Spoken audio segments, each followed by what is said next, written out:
I'm 27 years old. I'm an introvert. I live independently. And I don't to say that to sound impressive. I say it because it took me a long time to get here mentally. Lately, I've been going through this quiet phase of realization. No big dramatic moment, no overnight transformation, just slow mornings, long walks, late nights where your thoughts get louder than usual. And in the middle of all that, one question changed everything for me. But before I tell you what it is, I want to slow this down.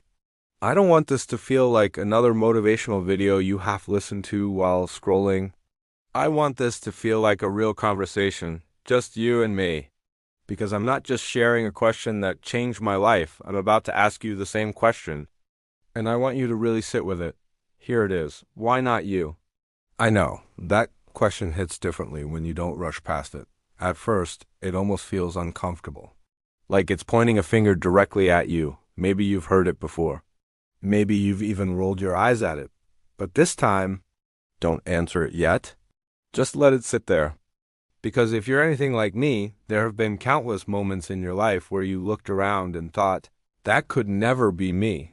You see someone online doing what you've secretly dreamed about, starting the business, posting the content, moving to a new city, speaking confidently, living freely, and you think, good for them. But I'm not that person. You tell yourself it's different for them. They're more confident. They're more talented. They had support. They had opportunities you didn't. And slowly, without even realizing it, you build this story in your head where other people are the main characters. And you're just watching from the sidelines. I lived there for years.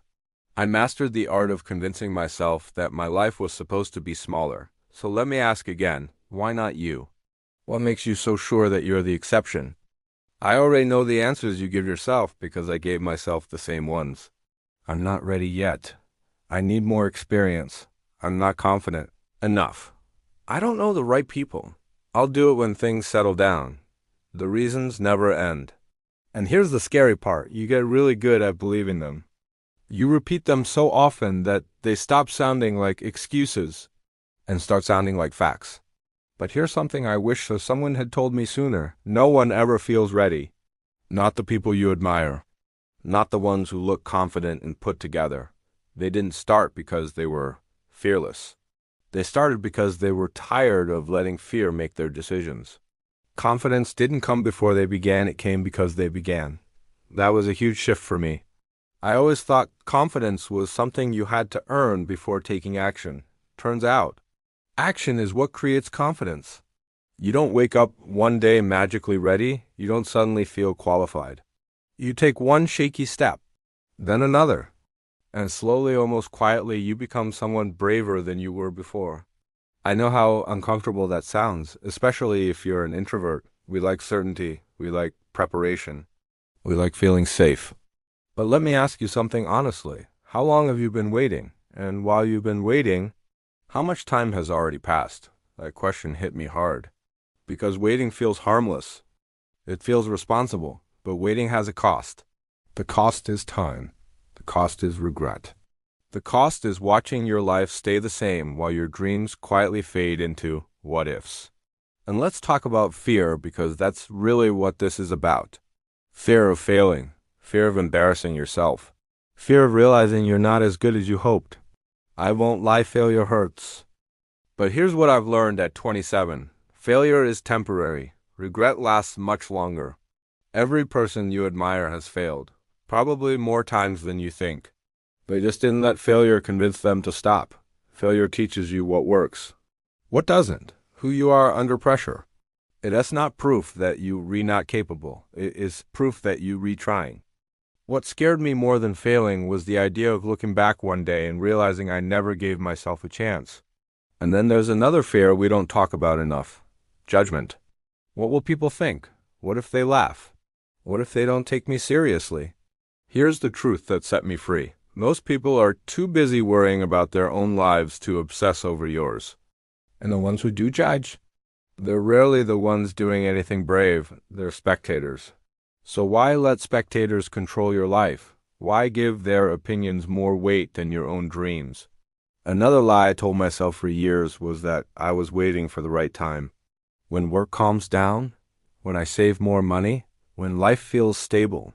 But life never fully stabilizes. There's always another responsibility, another problem, another excuse. There's no perfect moment. There's only now. Messy now, uncertain now, scary now. That's when growth happens. So I'll ask you, again slowly this time, why not you? Why not be the one who tries, even without guarantees? Why not take the risk instead of staying comfortable and unhappy? Why not choose growth over safety? You don't need permission. You don't need validation.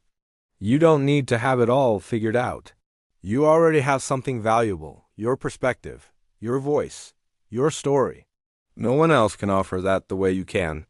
And maybe the reason this question keeps showing up in your life is because deep down, you already know the answer. So stop waiting. Stop shrinking yourself. Stop letting fear write your story. Ask the question that changed my life. Why not me? And then take one small step. That's how everything changes. That's how everything changes. Not all at once. Not loudly. Just one honest decision to stop holding yourself back. So whatever that thing is you've been avoiding, don't ignore it anymore. Your life isn't waiting on permission. It's waiting on you. So you stop asking when, and you start asking, why not me?